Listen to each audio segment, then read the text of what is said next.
What a busy day for Kyle Dubas and company. The Penguins rattle off a lot of free agent signings. I'm going to be joined by Zachary Smith from around the 412 to break down every signing in this special bonus edition of the Locked On Penguins podcast.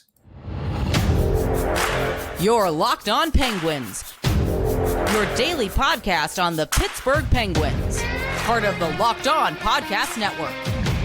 Your team every day.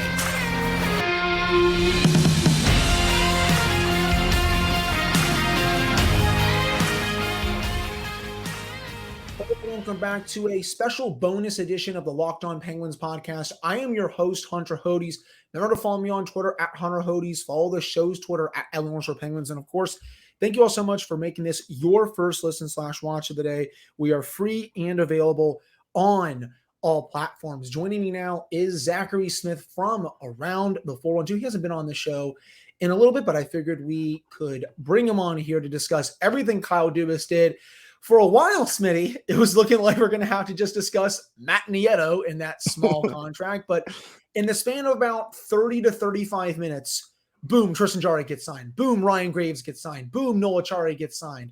Alex Nedeljkovic, gets signed. And it's all of a sudden, it's like that $15 million of cap space, poof, goodbye. In typical Penguins fashion, when they have cap space, whoever is in charge, person brings in a ton of money. And now, if you look at Cap Friendly, they are over the cap. But Smitty, I really appreciate you coming on for this bonus edition of the show. Yeah, appreciate you having me on, man. Like you said, it was a little too quiet on the Penguins front there for a while after the Nieto move, like opening up free agency basically, because Nieto was one of those rare cases today where it was a pre-noon thing that he had agreed to a deal in Edmonton. Mm-hmm. That obviously didn't, pan out for whatever reason. I think somebody put out that Edmonton was kind of like backtracking on the deal on their end. Maybe it was a money thing. I'm not sure, but Pittsburgh ends up swooping in, getting him on a 2-year, $1.8 million deal, and then nothing for a very long time. And honestly, I don't know if it was like my hopes getting up or what the case was, but I actually took the silence as them working on an Erik Karlsson trade, which had been talked about quite a bit for the last couple hours prior to the Penguins signings actually being announced. So that's where my mind actually went to. And then all of a sudden, like you said, just in a flurry, 5 different guys signed to free agent deals. I would say headlined by Graves and Jarry, but Noah Chari had a nice little run last year. He was, somebody that I actually had highlighted for the Penguins as a trade target before he ended up going to Toronto. And then obviously sprinkling in Alex Nedeljkovic, which, we'll touch on that one because could it mean something for Casey DeSmith? That would be interesting to see as well. And then Lars Eller, again, a guy that I had thought about in the past, but at 34 years old, he gets a 2-year deal. I know we're going to go in more depth on all of this, but I'll say, yeah, this was kind of unexpected in this type of flurry like it happened. For sure. Yeah, I also thought they were working on the Erik Karlsson trade because it was widely reported throughout the day that the Penguins were involved in talks. And heck, Kyle Dubas even confirmed to the media today that, yeah, he was talking to the Sharks about Karlsson because when a great player becomes available, you kind of have to at least ask and do your due diligence to see what it would require to get him in a Penguin sweater. But let's start, Smitty, with maybe some news that you were surprised by. I was definitely at least taken aback by it. Tristan Jarry, 5-year deal, $5.375 million per season. Yep. I had a small feeling it was maybe going to happen. He was going to come back in some capacity because Freddie Anderson came off the market. Korpisalo came off the market. Cam Talbot came off the market. All these goalies came off the market. And it was like, okay, it's either going to be a trade or they're going to have to bring Jarry back. And they went with the latter. Man, that's a lot of term for him, for someone who's been really banged up these past couple of years. I don't doubt his talent. That's the thing. I know when healthy, he is talented. He hasn't just finished .921 in one season and .919 in another for no specific reason. He has the talent. But, he's been really banged up the past couple of years. He's choked in the playoffs. I understand that the main series was the Islanders one, and maybe it's not fully fair to say that he stinks in the playoffs, but that's really the only big sample size that we can go off of that right now. Right, yeah. When you saw that deal, what were your thoughts on it? Am I being punked? I thought Ashton Kutcher was going to come out somewhere. I'll be honest. I had a feeling. I think that you were saying in the beginning too that it was going to lead to Tristan Jarry being back in a Penguin sweater. Yesterday I started to get that feeling. You mentioned like Rob Rossi's article kind of made me feel it was heading that direction. I thought it would be a short-term thing, and I put out a tweet as well saying that it better be a short-term deal, and also basically coinciding with that, I think you got to move on from Casey to Smith if you're bringing back Tristan Jarry. There's just no way to sell that goaltending tandem to the fan base. Bringing him back for that long at that number tells me they got to feel really good about him from a health perspective, not just from like a short term whatever he was dealing with last year, but like long term we believe that this guy is going to be able to hold up. So yeah, I mean it's on the surface very puzzling. I would have liked to have seen it in the 2-year I could have gotten on board with 3-year range, and it's not even so much about the money for me. Like I would have been okay I guess with this cap hit if it were kept on a shorter term deal. But yeah, this contract definitely took me by surprise, not Tristan returning, but with what it was at. But again, I think that hopefully due diligence was done and they feel really good about where he's at health-wise. That's the main point as well, because everyone in the organization is sticking their necks out for him. You're betting on the medical staff saying that this is going to be the goalie that finishes out the core's time in Pittsburgh. I mean, that's That is absolutely a big one. You're betting on the medical staff telling you, that he is okay, that these problems are not going to come up again. I think you're also betting big on Andy Chiodo to get him right and to coach him up. Kyle Dubas is betting on himself. That was the big thing coming out of Toronto with Dubas, was that he was questionable at times with goaltending. Well, he is sticking his neck out big time here with a player who he really had no history with. Of course, coming in, he didn't really have history with any of these players, but everyone in the organization is sticking their neck out for him. And I think it could turn out good if he is healthy and he returns to form. But man, Smitty, this could turn out to be a disaster also if he gets banged up or if he continues to be a bit inconsistent during each season that he is the Penguins starting netminder. Yeah, I want to add one thing here too, and it's not related to Kyle Dubas, but just related to the organization, Tristan Jarry, and also the guy that was here before Kyle Dubas. I can talk about this now, I think and hope, because of where we are at. I was told at the time that I couldn't talk about it on the show around the 412. But now that we're at this point, I think we're past it. The Penguins and Tristan Jarry were very close to a similar extension to what this deal looks like last season. Ron Hextall wanted to give Tristan Jarry a 5 or 6 year contract extension last year. Ron Hextall also pushed back to the front office, everybody else that was telling him that they wanted to go acquire another goalie at the trade deadline. Ron Hextall pushed back against that. So Tristan Jarry was definitely Ron Hextall's guy. So it's really interesting to see that now he's Kyle Dubas' guy, because it 100%, I said yesterday I had a feeling Tristan Jarry was returning. Earlier, I did not feel that way. I felt like they were going to go in a different direction. So my mind completely changed within the last 24 hours. But I will say it is very interesting to note there that this deal, now I don't know if the money was the exact same, almost happened in season with a different GM, which makes me feel like, okay, who behind the scenes that is still in place, if it was somebody, is kind of getting in Kyle's ear about Tristan. Smitty's got the scoops, everyone. But but that's also a very good point. And sticking with the goaltending here, Zach, Alex Nedeljkovic comes in 1 year, $1.5 million.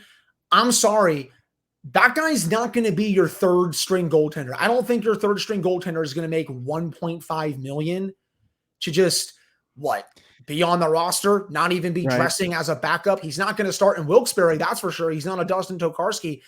I personally think, as of right now, my opinion, they're going to run into the season with Jarry and Nedeljkovic as the tandem, because you're right. You can't sell Jarry and DeSmith as your 1-2. You've done that the previous few seasons. It's not worked every single time.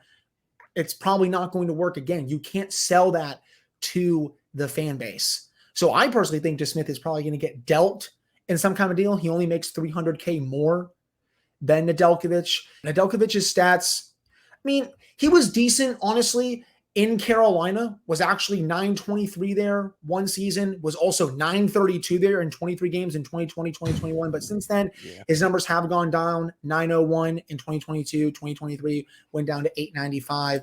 You're hoping that he can bounce back in a better situation because the Red Wings were not good last season. But I think this Nedeljkovic signing really spells the end for DeSmith in Pittsburgh.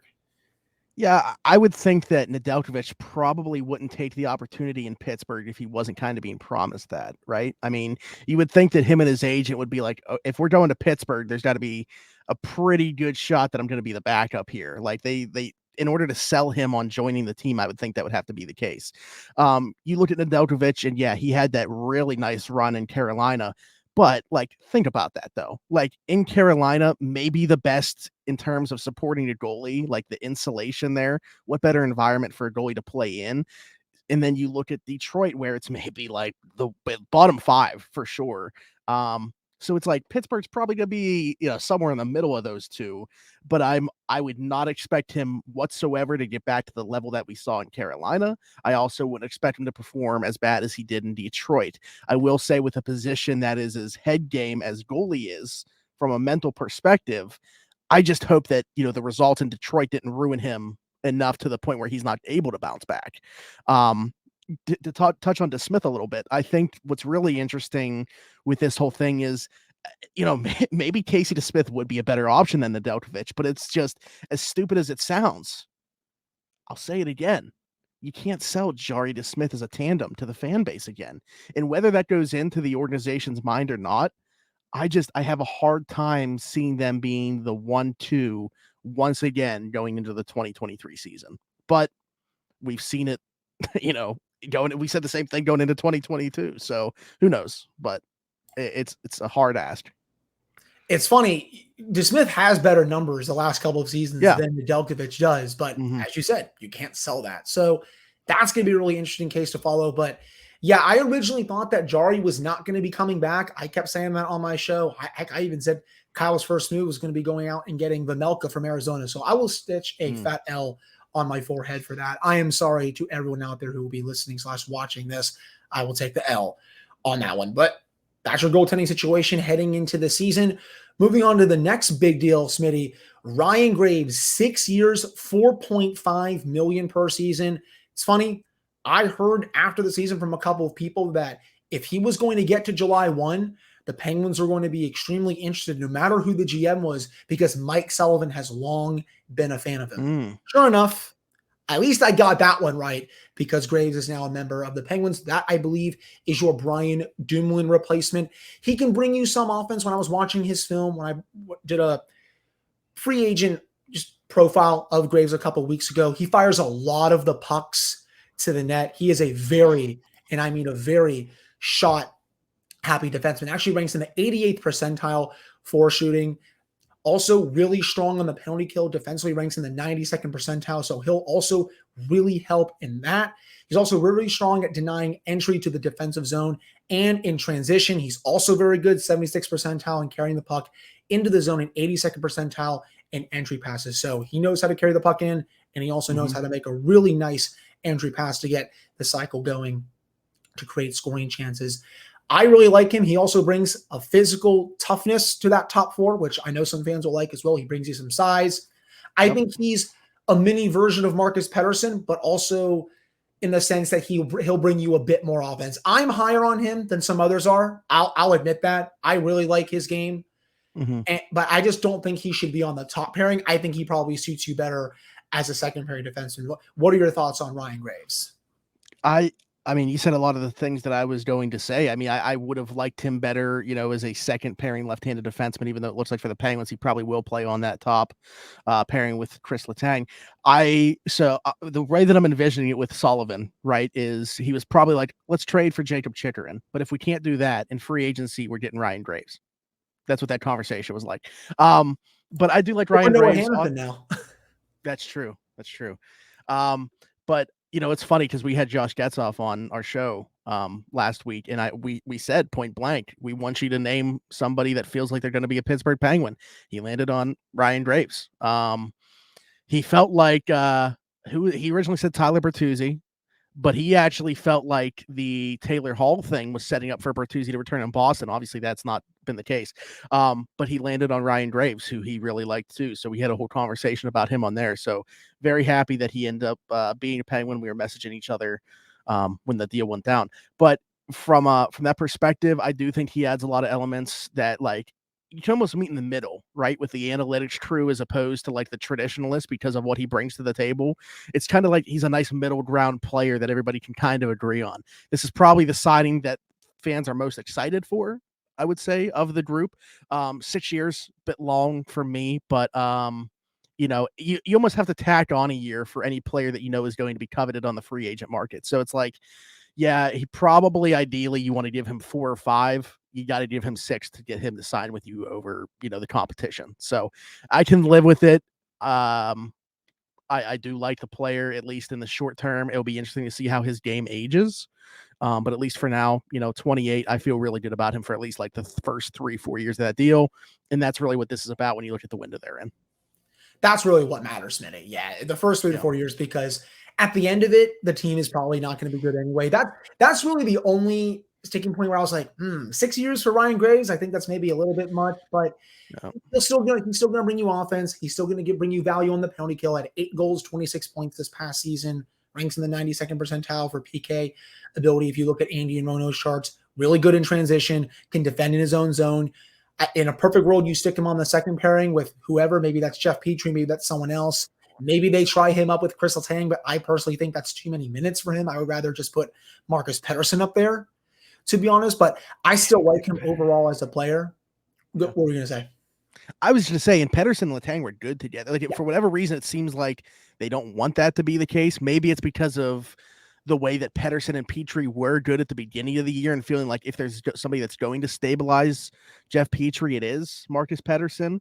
I just feel like, to your point, like Ryan Graves could probably do that too. It's just, from a minutes perspective, I would probably trust Pettersson up on that top pair and Graves on the second one. But, they'll roll into the season. Nothing has to be stuck. Once they make those pairings, they don't have to stay that way. Now, Sullivan has to be fluid with it in order for it to work, I think. But it's not like they're set in stone if they go out into the opener with, Graves on the top pair. And who knows? The defense may look a lot different in the next couple of months, because I personally don't think Kyle Dubas is done based off what he said today. And we'll get into that a little bit later. Those are the big signings, though. But let's get to some of the depth signings. And the day started, Smitty, with Matt Nieto, 2-year deal, $900K per season. And he split last season with the Colorado Avalanche and the San Jose Sharks. I think he's a fine depth forward, can also play on the penalty kill, very good penalty killer. This is going to be a big theme of these signings today. A lot of these players can really play on the penalty kill. I think the Penguins took last year's struggles on the PK personally, and they want to get that unit back to where it usually is, a top 5 to a top 10 unit league-wide, because it was average to below average this past season. But Nieto, he knows how to kill penalties. 12 goals, 24 points. I think for cheap depth at $900K a year, you can do a lot worse than that. I mean, he ranks in the 60th percentile for shooting. So when he shoots, he usually scores, at least when you look at his shooting percentage. Entry passes, he's also very good. He's also good at carrying the puck into the offensive zone, decent defensively. I'm all for this type of signing. It's a very Kyle Dubas-like move. Cheap depth, that's what he did in Toronto, and you can plug him on your fourth line. It's $900K. Not really a big deal for me. Yeah, I guess, when we started out today, and for a while that was the only move, I was like, okay, like this guy's kind of a guarantee to be in their bottom 6. But like now with the other 2 signings, I'm not so sure that he ends up even being on the team most nights, like in their lines. He could be the 13th forward when it all is said and done. When after they add Lars Eller and Noel Acciari, like you obviously have Nylander right now. You still have Granlund. You still have Jeff Carter. You assume like they qualified Drew O'Connor. Something's going to happen there, and you think he's going to be a regular at the NHL level, or at least cross your fingers he should be in 2023. So yeah, it's interesting that they added this many guys for the bottom six. And they're all defense first. Like, you look at the Penguins moves, they didn't get younger like we thought they were going to, really. They didn't add any secondary scoring, so they're still going to have that same pressure on the offense. They got better defensively for sure, though. That's the one thing that we can definitely say right now on the surface. The offense could be there for sure, upgraded from what we saw last season from a secondary scoring standpoint. But at least on the surface, it's without question they got better defensively and on the penalty kill. Yes, I very much agree with that. I think you are going to see a bottom six that is not just going to get caved in defensively and allow a bunch of goals like this last year's bottom six did. But I do think, Smitty, you might be underestimating this bottom six a little bit. Well, I do think you need more on the third line. Let's be real here. There's not enough scoring there. Fourth line, though, I think you definitely have some pieces. We'll get to Noah Jarry and Lars Eller in a second, but them, Matt Nieto, Drew O'Connor, maybe Jeff Carter plays down there on the fourth line wing on his final year of his contract, probably the final year of his NHL career, to be honest. But some of these guys that they signed today, they've still scored double-digit goals, and that's good. Sure, they may not be the 17 to 20 goal scorers that maybe some of us were looking for, like, for example, Pierre Engvall, who signed a 7-year deal on Long Island, which is just crazy. Lou Lamoriello, man, he's a wild one. But I still think there can be some offense there, but it's not enough as of right now, that's for sure. So basically what I'm viewing it as is they have 2 fourth lines. I do think they are better offensively than last year's team. When I say from an offensive standpoint, I still mean I don't see that. I mean, you're never going to see the Penguins have like an HBK line again. That's not what I'm looking for. But, someone within that third line that could score, 18 to 20 potentially. And maybe that's too tall of a task. But with what I'm looking at on the roster, I see more of like 2 fourth lines from an offensive perspective. I think that's fair to say. And, another one of those fourth liners that's, I think it's probably going to be, I think their fourth line center is Noah Jarry. The Toronto connection there is very strong because Dubas, we knew we were getting one of those guys. Yeah, you knew it. I thought it was going to be David Kampf until he did re-sign in Toronto, but I figured at least one of those guys was going to be coming from Toronto to Pittsburgh, and sure enough, it was Noah Jarry. 14 goals, 23 points this past season, and like these other players, another very strong defensive player in his own zone, ranked in the 90th percentile for defensive impact among his peers. So only 10% of fourth line players at 5v5 are better than him than in his own zone. 87th percentile for penalty killing ability. He's also a physical forward, which I think fans will. He brings a physical element. He's also a bigger player.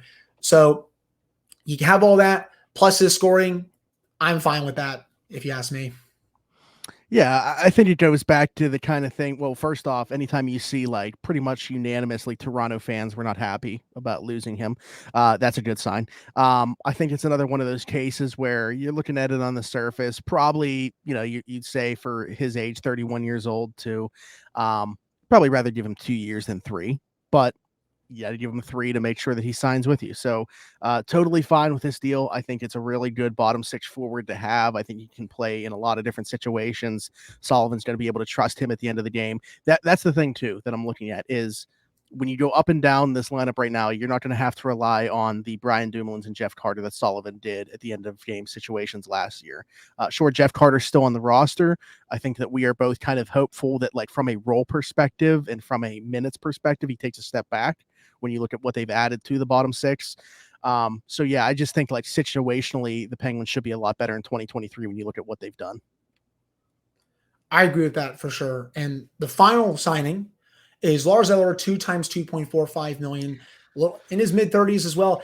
The Penguins, no matter who is running the show, they love their 30-year-old players. I also want to get younger in some areas, but they're not sharing that vision, at least for right now. Former member of the Montreal Canadiens and Washington Capitals, and before he was traded to the Colorado Avalanche, it seemed like he would always score against the Penguins when he was in Washington, every game, no matter if it was the regular season or the playoffs this past season. 10 goals, 23 points. Outside of that, he's also a very strong penalty killer, can play well defensively, 88th percentile for defensive impact if you look at Andy Rono's charts at 5-on-5. But I think his legs are gone for the most part, Smitty. His skating is not what it used to be. A lot of Capitals fans were kind of waiting for him to be moved. I'm friends with a decent amount of Capitals fans since, I lived in the DC area for a lot of my life. And whenever I would talk to them about Eller, and I actually texted a few today, just asking them like, hey, like, what do you think of him? Because the Penguins just signed him. A couple people told me like, good luck with a little bit because his legs are gone and he's not the same player that he used to be. So if there's another signing that I'm kind of a bit meh about, it's this one. Yeah, I mean, when you think about him as a player now, this is, in his better years. I think you look at one of the stronger defensive centers that we've seen, kind of an underrated guy, wins a bunch of faceoffs. But I've never really sure, he had a knack for scoring against the Penguins and maybe some big time goals. I think he was always a little bit of a better playoff performer than he was in a regular season from an offensive perspective. But I've never really considered that the strength of his game. Yeah, he certainly hasn't necessarily aged well. I don't think things finished up for him well last year. 34 years old. I guess I'm in the same boat as you. Also seems a little bit expensive for what he brings to the table. I don't know. I mean, I think he's probably, like you said, the one that you're really scratching your head about. And it's also probably going to be I don't see many nights where he's not going to be in the lineup, knock on wood health wise, but he's probably going to be one of the guys where is he really one of their best 12 forwards that should be in the lineup? Yeah, I think that's the best way to put it, especially if Drew O'Connor is knocking on the door for next season, and I think he will be. I think he's deserving of a full-time spot in the bottom six. Is he going to be out for someone like Lars Eller, who really can't skate anymore and doesn't have as much of an offensive ability like he used to? Lars Eller, I remember when the Capitals got him, was it back in 2015, 2016? He was a really good third-line player. That time has passed. He is not that anymore at that. Best, he is a fourth-line player who can give you decent defensive impacts, score you a few goals, but he's really not going to do more than that. I think at this point, I think there were better options out there for the Penguins rather than signing Eller. I understand Tar Reardon is on the staff. He has coached him before. He was in Washington as the head coach, so there's that connection. But I don't know, man. 2 years for that, for someone who's 34, is not going to bring you a lot of offense. I think you could have done a little bit better. Yeah, I agree. I mean, I don't know what the type of player was that they were looking for there. But for what they spent on him, yeah, I would agree. I think he could have gone a totally different direction. Obviously, I don't know that they had the need to add somebody else to the top six, but $750,000 more, Matt Duchene signed in Dallas. I mean, again, opportunity is going to play into that too. But yeah, it's a head scratcher, but I don't think it's anything to be overly upset about, at least on the surface. Now, again, if he ends up looking completely cooked and they have a better forward option sitting there and they're not playing him just because of Lars Eller's cap hit, then it's going to be a problem. But on the surface, it's whatever. I agree. And overall, Zach, when you look at this day as a whole, what grade do you Kyle Dubas? I don't want to give him the benefit of, I do think it was a very weak free agent class. Now that doesn't, you don't just have to hand out contracts just to hand out contracts because of that. So I like the Graves. I like Noel Achari. I don't like really either aspect of the Jarry deal, but I get it. Pretty meh with Eller. Nedeljkovic is whatever too. Nieto, for what he brings to the table, I actually would say that was a good signing, if anything. I'm very in the middle on it, so I guess that means I gotta give him a C on the surface. Again, this is an incomplete in reality because these guys haven't played a game for the Penguins yet, and we have to let it play out. But all this is done on the surface, and on the surface, I think it was an average day for the Pittsburgh Penguins. I think they are a better team right now than they finished last season, but still, I'm going with a C just because mainly that Jarry year and money brings it down a little bit for me, because otherwise I think it could be a B. I'll give it about a B- to maybe C minus, somewhere around that range. I don't think it was particularly really good. I also don't think it was particularly really bad, but I do think right now they are better than where they were at the end of this past season. And there's also so much time left. That's what people don't realize. I keep seeing so many, negative reactions. Oh, this is going to be the team going into training camp or, going into October. I don't necessarily think that's the case. I know they're over the cap by a little bit right now, but that can change if they do move out some salary. Speaking about that, Kyle Dubas talked about Jeff Petrie and Mikhail Granlund during his press conference today. For people thinking that he was just going to dump all over those two, think again. That's not how you do business, especially for two players who I think it's quite obvious that they're trying to move, at least one of them with Jeff Petrie, because that's been widely reported by numerous outlets. Mikhail Granlund, that contract is obviously brutal. You can probably find a taker for him, or hopefully at least via trade. You're not just going to crap all over them for the sake of crapping all over them. Of course, he's going to say, yeah, we think Jeff is going to be a really good defenseman for us next season. Or, yeah, we really think Granlund can help our third line out next season and play that many games. You have to say stuff like that. But if I were a betting man, I would say that at least one of them will not be on the Penguins come October. I could definitely be very wrong on that, but that's how I'm seeing it right now, especially with how they've been, sounds like really dangling Petrie these last several days. Yeah, it's funny because we just mentioned all the guys like in the bottom six and stuff. Well, like right now, Granlund's part of that equation too. Like as long as he's on the roster, that's what we kind of have to say about it. So, the Petrie stuff is really interesting. I mean, that goes back to Tuesday, but it's also like, it's not that he's a bad player. He's obviously not worth that contract. But he wasn't bad enough, in my opinion, to even be considered like a buyout candidate or anything like that. I just don't think that I think that he's on the team next year. I think it's Granlund that isn't going to be. And I don't know how Kyle is going to end up pulling that off. It'll be interesting to see. But if I were picking one of them, those two to not be on the Penguins, it's Granlund. I do think Petrie is going to be on the 2023 Penguins. I actually thought if they were going to move a defenseman, it'd be Ruda. That would have made sense because I do think Ruda, Chad Rueda can do what he does for a lot cheaper. So I get what you're saying with that. I'll go opposite. As of right now, I think Petrie's not going to be on the team, and Granlund, if I had to pick one, will be. I know that may not make fans happy, but let me ask you then, as we sit here right now, if that's the case, how do the forward lines shake out then, if Granlund's part of the equation? I think you're going to have to probably put him on wing. I think left wing. I don't think you can have him be your center there. That's not going to happen. He's not a modern day Patrice Bergeron like Mike Sullivan was trying to use him late in the season on the penalty kill and all these defensive zone draws. That's not going to happen. What I really wanted them to do, but they didn't do it today during free agency. If you were really committed to keeping Granlund on the team, and they still may right now, why didn't you just get a bunch of pure shooters and say, hey, we're going to put Granlund with you guys. He at least why didn't you get Duchesne from reunite Nashville? 1 year, $3 million per season. That's an easy slam dunk deal. Maybe Duchesne preferred going to Dallas because I would have been all over a deal like that. Maybe the Penguins inquired, but he was like, hey, sorry, I'm going to go to Dallas. I prefer playing there. But man, that would have been perfect because he brings so much even strength offense to the table and is a pure volume shooter. You could have gotten him, could have gotten someone else.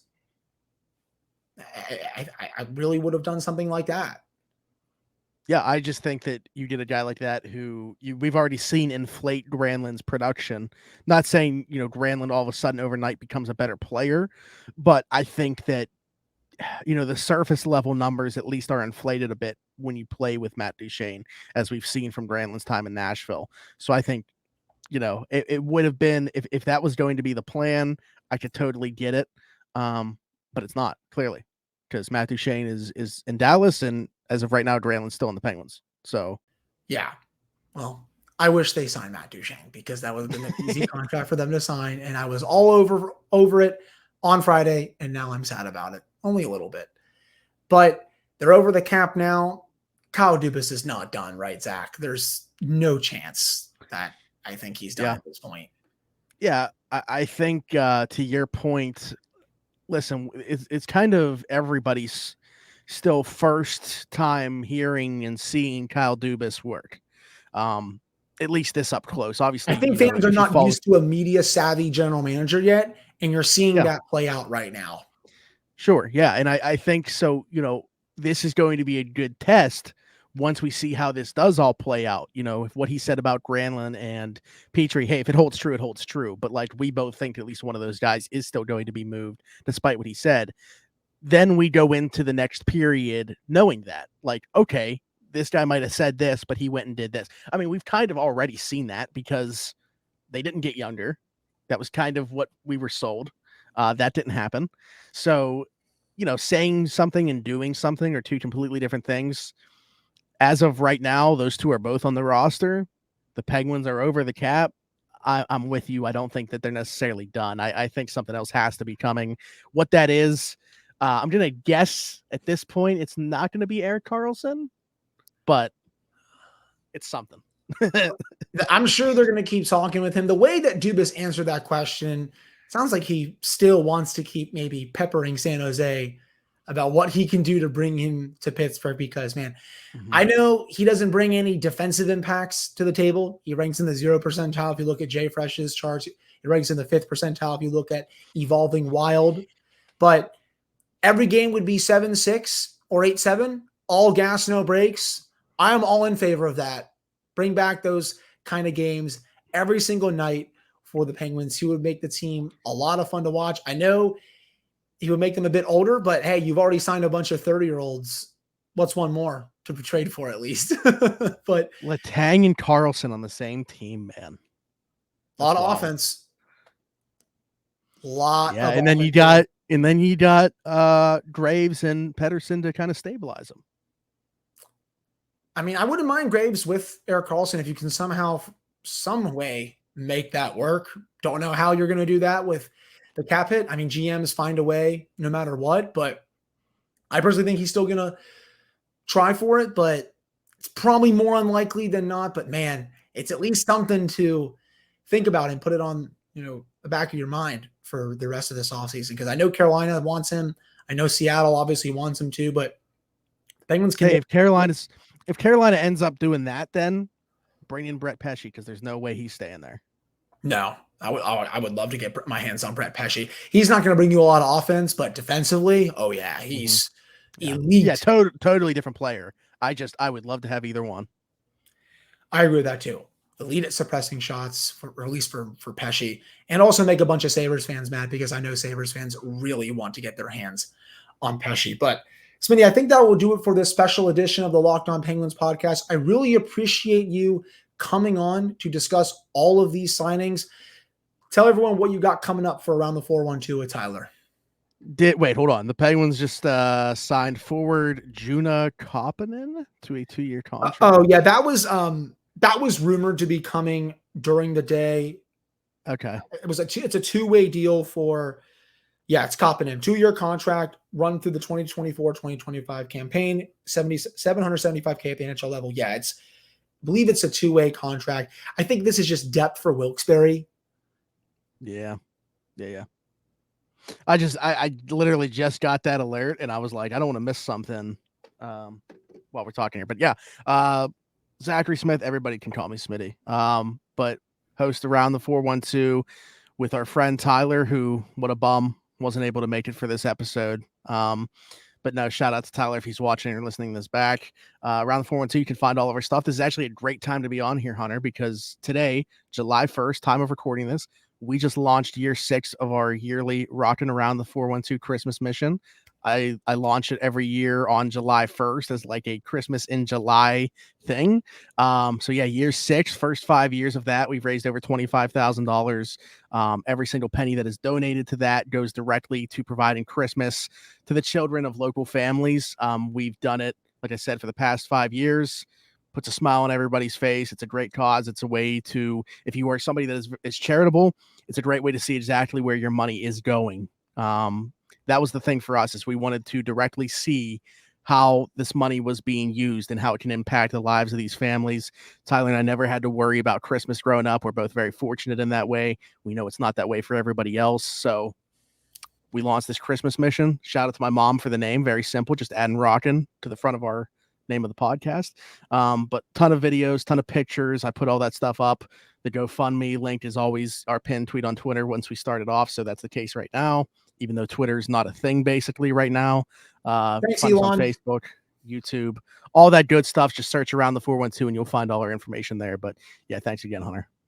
Yeah, of course. And yeah, this was a brutal free agency period, not being able to really interact with anyone on Twitter because Elmo, as I like to call him, liked to do something super weird, to say the least. With I don't know. I'm not going to get into all that. We're just going to end the episode here, but go support that. Go support Around the 412. Thank you all so much for listening/watching this bonus edition of the Locked On Penguins podcast. And I'll be back with another episode for you all on Monday.